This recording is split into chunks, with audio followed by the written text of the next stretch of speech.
दरियाए सिंध पर नई नहरों की तामीर का फैसला वापस। किसी भी नहर की तामीर बाहमी मुशावरत से मशरूत। वज़ीर आज़म की ज़ेर सदारत मुश्तरका मफादात कौंसिल के इजलास में फैसला किया गया कि नई नहरों की तामीर के लिए 7 फरवरी 2024 को एक्नी की मंजूरी का फैसला वापस लिया जाएगा।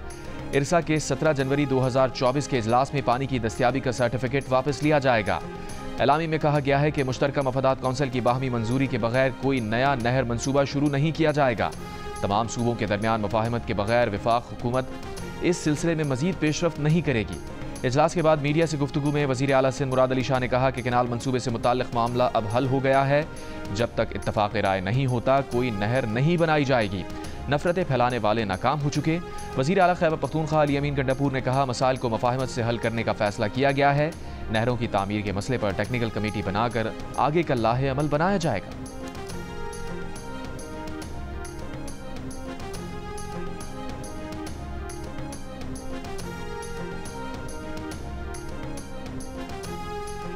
मुश्तरका मफादात कौंसिल की पहलगाम हमले के बाद भारतीय एकतरफा गैर कानूनी गैर जिम्मेदाराना इक़दामात की भरपूर मजम्मत।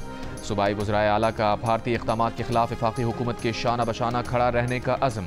कहा पाकिस्तान पुरअमन और जिम्मेदार मुल्क है, हम अपना दिफा करना जानते हैं। सिंतास माहिदे की मअतली और पानी रोकने की सूरत में पाकिस्तान अपने आबी मफादात के तहफ़्फ़ुज़ का हक रखता है। वज़ीर दिफा ख्वाजा आसिफ ने कहा है कि भारत से जंग का खतरा मौजूद है। 2-4 दिन अहम हैं, कुछ होना हुआ तो 2-4 दिन में हो जाएगा, वरना खतरा टल जाएगा। खित्ते के दूसरे ममालिक भी इसे रोकने की कोशिश कर रहे हैं। जियो न्यूज़ से गुफ्तगू में बताया कि फ़ौज ने हुकूमत को भारतीय हमले के खदशे से आगाह कर दिया है। पाकिस्तान हाई अलर्ट पर है। अगर भारत ने हमला किया और हमारी बका को बराह रास्त खतरा हुआ तो अपनी तमाम सलाहियतें इस्तेमाल करेंगे, मुल्क के एक एक इंच का दिफा करेंगे। पहलगाम हमले की गैर जानिबदार तहकीक की पेशकश पर कहा कि भारत ने जवाब नहीं दिया, लेकिन दुनिया पर वाज़ेह हो गया कि हम इस झूठ को बेनकाब करना चाहते हैं। खित्ते में और खित्ते से बाहर जो भी 7-8 अहम मुल्क हैं उन पर मुश्तमिल कोई कमीशन बनाकर इसकी तहकीकात करा ली जाएं, या किसी भी इंटरनेशनल फोरम पर कमीशन बनाकर इसकी तहकीकात करा ली जाएं।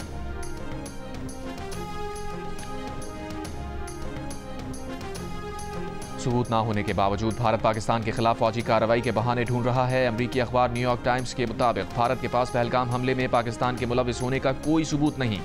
ये इंकशाफ भारतीय वजारत खारजा की ब्रीफिंग में शरीक 4 सिफारतकारों ने किया।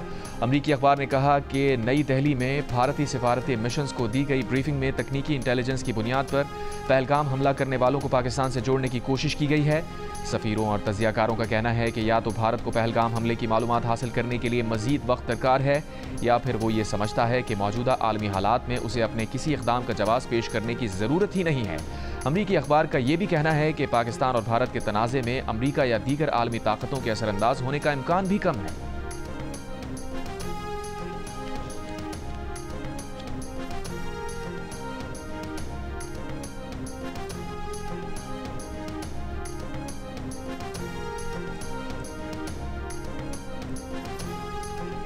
सिक्योरिटी फोर्सेस का पाक अफगान सरहद के करीब स्वीपिंग ऑपरेशन। भारतीय आकाओं की ईमा पर पाकिस्तान में कार्रवाइयां करने वाले 17 खवारिज मारे गए। असलहा, गोला बारूद और धमाका खेज मवाद बरामद।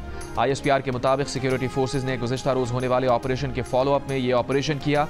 शुमाली वज़ीरिस्तान में 3 दिन की कार्रवाइयों के दौरान 71 दहशतगर्दों को हलाक किया जा चुका है।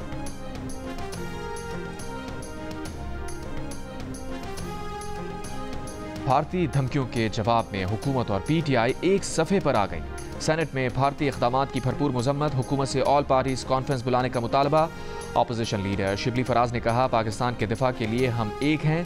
हुकूमत ने भारत को होम्योपैथिक पैगाम दिया, सख्त पैगाम देना चाहिए था।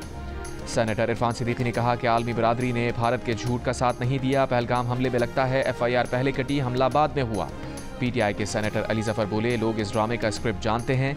मोदी सरकार ने पाकिस्तान के पानी का एक कतरा भी मोड़ा तो दुश्मन का हमला समझेंगे। सेनेटर फैसल वाडा की APC बुलाने की हिमायत। कहा इस वक्त दुश्मन को कौमी यकजहती दिखाने का वक्त है। भारतीय इक़दामात का भरपूर जवाब जाएगा।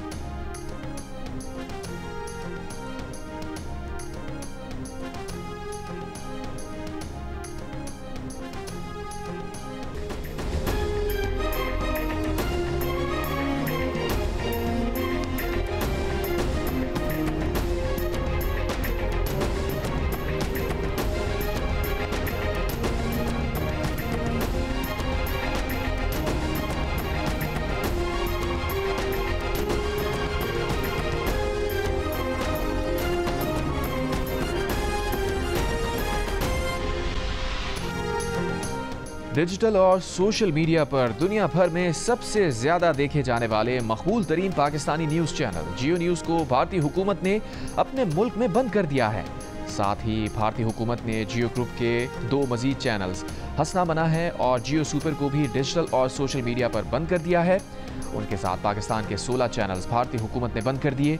मुबस्सिरीन का कहना है कि भारतीय हुकूमत ने ये इक़दाम इन चैलेंजेस पर भरपूर और मुतवाज़न मौक़िफ़ पेश किए जाने की वजह से उठाया है।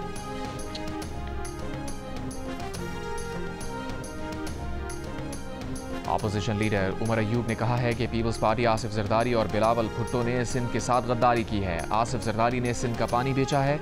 सदर का मौजूदा बयान बिल्कुल झूठ है। उन्होंने नहर मंसूबे के मामले पर कुछ नहीं किया है। 8 जुलाई 2024 को ऐवान सदर में हुए इजलास के मिनट्स और नून लीग के वज़रा के बयानात मौजूद हैं। उमर अयूब का यह भी कहना था कि कौमी इत्तेहाद की बात करने वालों ने अपोजिशन लीडर को 11 मुकदमात में फर्द जुर्म का तोहफा दिया है।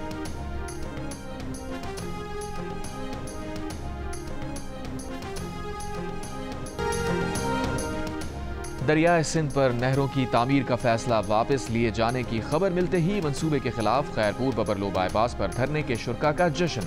12 रोज से धरने पर मौजूद वकला और दीगर मुजाहिरीन का रक्स और आतिशबाजी। ढहरकी में कौमी शाहराह पर 9 रोज और सिंध पंजाब सरहद कमो शहीद के मकाम पर 6 रोज से जारी धरने भी खत्म होने का इम्कान। कंदकोट में 8 रोज से गुला मोड़ पर बंद इंडस हाईवे भी खोले जाने का इम्कान। गुड्स ट्रांसपोर्टर्स के मुताबिक कई रोज से बंद रास्तों के बायस 40,000 से ज्यादा गाड़ियां फंसी हैं। गोजरावाला चैम्बर ऑफ कॉमर्स के मुताबिक स्टील सेक्टर के 3,000 कंटेनर पोर्ट समेत मुख्तलिफ सड़कों पर फंसे हुए हैं। भारत की चालें और पाकिस्तान का दो टोक जवाब, हर इल्जाम हर इक़दाम का हिसाब, हर लम्हा बदलती सूरत हाल पर सिचुएशन रूम, दिन रात मुतहर्रिक, हर सच हर खबर और हर रद्द अमल सिर्फ जियो न्यूज पर।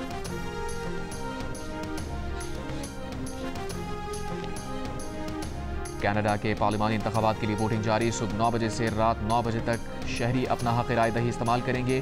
कनाडा के वजीर आज़म और लिबरल पार्टी के उम्मीदवार मार्क कार्नी और कंजर्वेटिव पार्टी के पियर पॉलिएव में कांटे का मुकाबला मुतवक्के है। 50 से ज़ायद पाकिस्तानी निजात उम्मीदवार मुख्तलिफ सियासी जमातों से किस्मत आजमाई कर रहे हैं। अक्सरियत हासिल करने के लिए 343 नशिस्तों में से 172 नशिस्तें दरकार।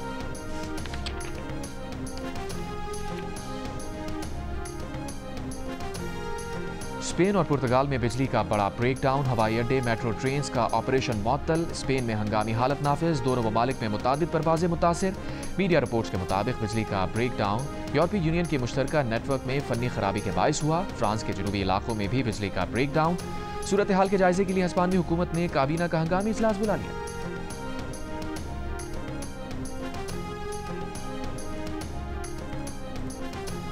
गजा में इसराइल के वहशियाना हमले जारी, सुबह से अब तक मजीद 20 से ज़ायद फ़लस्तीनी शहीद। इमदाद की मुसलसल बंदिश से गजा में बड़े पैमाने पर कहत का खदशा। आलमी अदालत इंसाफ में इसराइल की गजा में इमदाद की बंदिश के खिलाफ समाअत। फ़लस्तीनी सफ़ीर ने कहा इसराइल गजा की इमदाद को जंगी हथियार के तौर पर इस्तेमाल कर रहा है। समाअत 5 रोज़ जारी रहेगी। इसराइल की लबनान जंगबंदी की खिलाफ वर्जी, बैरूत में हिजबुल्लाह के मिसाइल गोदाम को निशाना बनाने का दावा। जनूबी लबनान में ड्रोन हमला, हिजबुल्लाह रहनुमा शहीद। यमन में अमरीकी तैयारों का अफ्रीकी तारकीन वतन के हिरासती मराकज़ पर हमला, 68 अफराद जाँ बहक।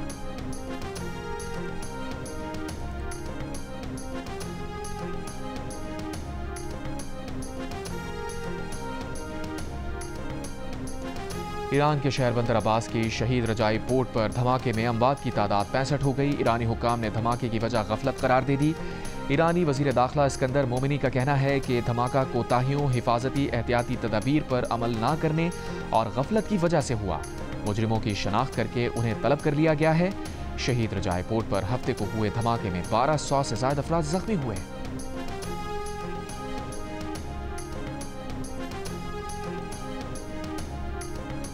रूस का यूक्रेन के साथ 8 मई से 11 मई तक यकतरफा 3 रोज़ा जंग बंदी का ऐलान। सदर पुतिन ने जंग अजीम दोम में कामयाबी के 80 साल पूरे होने की तकरीबात पर आरजी जंगबंदी का ऐलान किया।